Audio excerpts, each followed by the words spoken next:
And I'd like to welcome you to the House, Minister McEntee, and to commend you on all the work you're doing on this issue, and to welcome the opportunity to speak on combating domestic, sexual and gender-based violence. And first, just to say a little, as you did yourself, about the dreadful news last week about the sharing of so many intimate photos of other people, the large-scale leak of images, the very distressing and horrific abuse. My colleague Senator Hoey will speak more on that.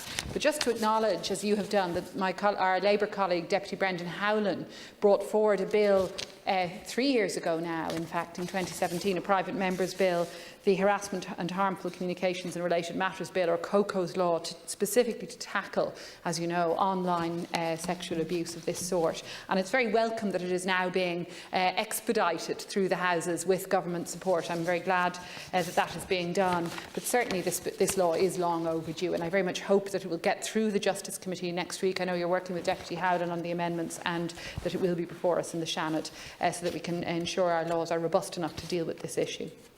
To speak more generally about this week, tomorrow, of course, is International Day for the Elimination of Violence Against Women. The purpose of the day is to raise awareness of the fact that women and girls around the world are subject to so many forms of visible and hidden violence, as we know. Historically, the date is based on the date of the 1960 assassination of 3 sisters in the Dominican Republic, and the theme this year is Fund, Respond, Prevent and Collect. We know that this is an enormous global issue. 243 million women and girls abused by an intimate partner in the past year, and we know, of course, that as COVID-19 took hold and lockdown measures were implemented, that violence against women, particularly within the home, particularly domestic violence, did intensify in different levels. Just to acknowledge the immense work that's been done by so many agencies. You've spoken yourself, Minister, about the Garda Operation Fuishiv, which has been so important, but also the work done by NGOs, groups like Safe Ireland, Women's Aid and others, who have really stepped up in terms of ensuring that supports are in place for women and children experiencing violence. But the figures are very disturbing. Safe Ireland's Tracking the Shadow Pandemic reports shows just how many women and children have been affected. 2,000 women and 411 children in receipt of support from services in each month since March. And figures from the Gardaí also showing very high levels of, for example, applications for barring orders each day.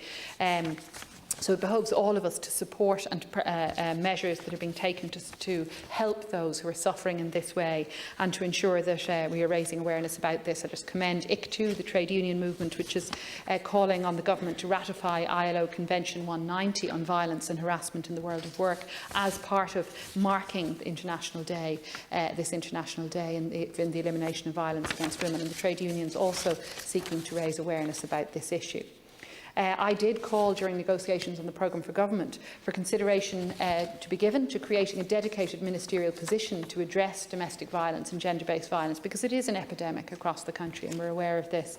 And I know, Minister, of your commitment and your great commitment to the issue, but it is crucial that we would see really strong government leadership across departments, as you said, multi-agency and multi-departmental approaches being taken, and working with NGOs as well. And I know that you and I are both speaking, as indeed is President Michael D. Higgins, at a Women's Aid event tomorrow, which will highlight intimate relationship abuse, and that I know is an important event.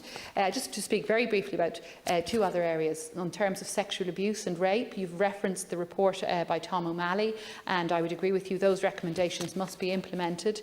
We know that the 2017 Act did bring in some significant reforms, including a definition of consent, a statutory definition for the first time, but the other recommendations in terms of supports for victims and complainants in sex abuse cases must be implemented. We know about the low levels of reporting. We know about the need to fund the rape crisis centres, the 16 rape crisis centres, which perform an essential service to providing advice and counselling to survivors. In terms of the sex trade, finally, just to refer to the report, the important report by the Sexual Exploitation Research Programme, or SERP, at UCD last week, which was a very important report on Part 4 of the Criminal Law Sexual Offences Act 2017, which bans the purchase of sex, showing really that violence against women is endemic in the sex trade, and that choices of those who enter the sex trade do so in very constrained circumstances. Many see prostitution as an escape route from poverty, but the SERP data very importantly suggests it in fact entrenches poverty.